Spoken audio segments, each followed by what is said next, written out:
Hey guys, what's going on? James here, and in this video today, we're going to be previewing the Tampa Bay Buccaneers Week 4 matchup versus the Philadelphia Eagles. I know the hair's going crazy, it's fine, we'll get through it together. And shout out to BetUS Sportsbook and Casino for sponsoring this preview, by the way. Now, folks, in my opinion, this is a must-win game for the Tampa Bay Buccaneers. You just lost in pretty embarrassing fashion to the Denver Broncos, a game that a lot of people feel like the Buccaneers should have won. Now you have a scenario where you are playing a tough team yet again. A lot of people thought that it was good for the Bucs to get revenge against the Detroit Lions in Detroit a couple of weeks ago. Well, now they find themselves on the receiving end of potentially that type of revenge as the Bucs take on the Eagles, the team that the Bucs beat in round 1 of the playoffs last year in Raymond James Stadium. Now the Eagles are looking to do, again, what the Bucs just did a couple of weeks ago. So it's going to be a very interesting situation where the Bucs find themselves kind of backed up into a corner, so to speak. They are still so hurt with so many different types of injuries, but the Eagles are dealing with a lot of injuries as well. Devonta Smith is injured. Lane Johnson is injured. A.J. Brown is injured. Both of these teams are really banged up in terms of some of their top-tier players. And really for the Bucs, there has to be no excuses. They have to go out there. They have to play hard in this football game. They cannot show up like they did last week against the Broncos. That would just be absolutely inexcusable at this point. And at the end of the day, they need to go out there and get a win. They need to continue to prove that they can bounce back from really bad, embarrassing losses. And they still need to continue to prove that they can beat good teams. I still think that the Philadelphia Eagles are a good football team in this league, and the Bucs need to prove that they can beat those teams. But folks, real quick, again, shout out to the sponsor of this video, BetUS Sportsbook and Casino. If you do use the promo code YouTube150, you get a 150% sign-up bonus on your first deposit, then a 125% bonus on your next 2 deposits. All of that combines up to $2,000 if you guys do use the promo code YouTube150. So thanks again for BetUS Sportsbook and Casino for sponsoring this preview and for sponsoring this channel this season. But guys, back to what I was talking about. Again, the Bucs, they need to win, right? We need to see improvement from really, again, just the team as a whole, but more specifically, and I talked about this in the players to watch, the offensive line and the pass rush need to improve. They need to. I mean, simple as that. Getting Luke Gedeke back, we'll see how much that affects the offensive line. I think that will be a pretty positive thing, but we're going to have to see how that continues to manifest, how that continues to going forward. Right now, I'm worried about the offensive line. I think people should be as well, and I'm not even saying majorly worried, right? But Baker Mayfield's been sacked a lot the past couple of games between the Detroit Lions and the Denver Broncos matchups. Now, was that purely because Luke Gedeke was missing from those games?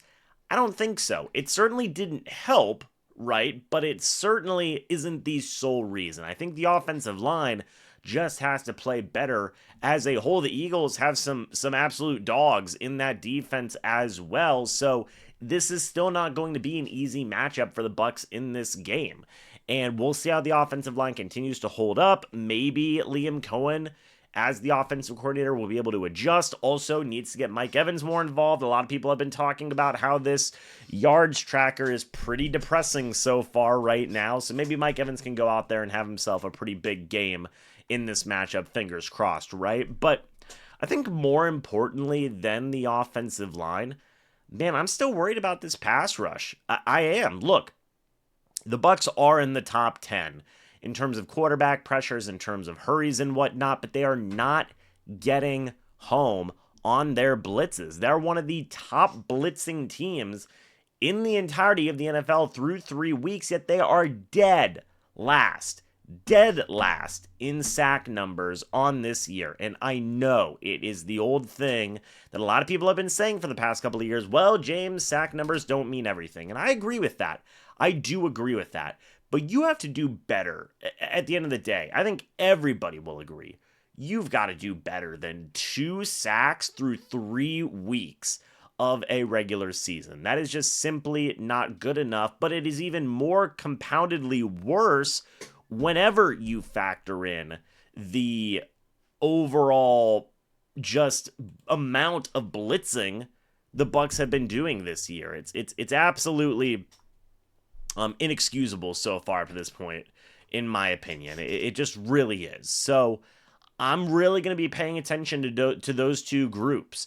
I'm going to be paying attention to the pass rush, and I'm going to be paying attention to the offensive line, because that, I feel like, is such a big deciding factor in this game. I really do believe that. How is this team going to look going up against Jalen Hurts, another mobile quarterback, very similar to Jaden Daniels? How is the offensive line going to do against a very solid Philadelphia Eagles team, and pass rush in their own right? We'll see. Now, look, the Philadelphia Eagles only have 2 more sacks than the Bucs this year, which isn't saying much. The Bucs have 2 sacks this year to the Eagles 4.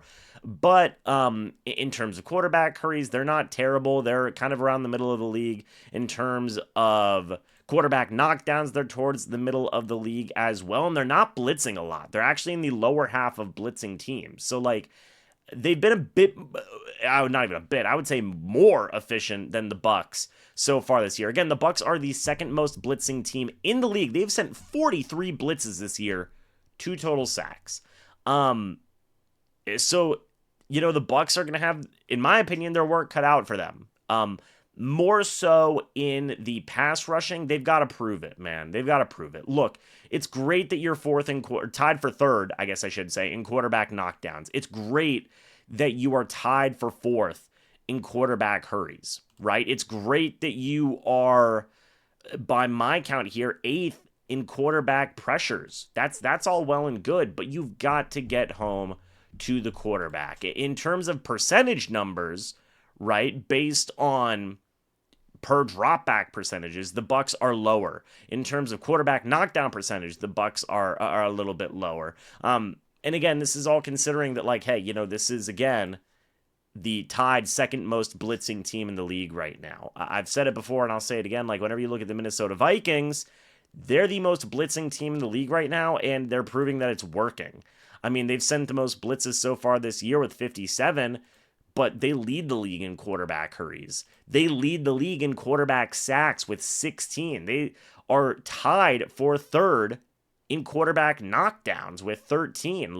They're being much more efficient with their blitzing, with their overall pass rush as a whole, and it's where the Bucs, I'm not even going to say fully need to be, right? But they just need to be better, man. They need to be better. Another good example is the Kansas City Chiefs. They've blitzed just as much as the Bucs this year. And while the hurry numbers are pretty much the exact same, the quarterback knockdown numbers are the exact same. They have 4 more sacks. The Denver Broncos have blitzed just as much as the Bucs. And while they have less quarterback hurries by a bit of a healthy margin, 9, than the Bucs, they have 2 less quarterback knockdowns, but they have 9 more sacks than the Bucs. So, there's a lot of give and take with these types of numbers, right? But at the end of the day, look, the Bucs are blitzing way too much to have this low of sack efficiency. That's the whole point, right? Is to disrupt the quarterback, to go out there and make his life miserable. And I personally feel like the Bucs just haven't been able to do that a lot this year. So far up to this point. So we'll see if that can continue. We'll see if that can improve for the Bucs. I hope it does, and I think it will with time, with the team getting healthier. We're just going to have to continue to see it grow and see these guys get better going forward. So we'll see, man. But guys, let me know your thoughts and opinions about all of this down in the comments section below. How do you think this game is going to go for the Tampa Bay Buccaneers? Do you think they're going to win? Do you think they're going to lose? What do you guys think of a score prediction? What do you think about the offensive line? What do you think about the defensive line? Let me know your guys' thoughts and opinions. I would love to hear them down in the comments section below. Again, shout out to BetUS Sportsbook and Casino for being a sponsor here on the channel. And stay tuned for the live stream, by the way. I will be live at, I believe, 12:30. So stay tuned for that as well. It would be greatly, greatly appreciated. But guys, again, hey, thank you so much for watching this video. Hope y'all enjoyed. As always, folks, I will see you all in the next video or the next live stream. But until then, and as always, guys, goodbye for now. See you soon, and go Bucs.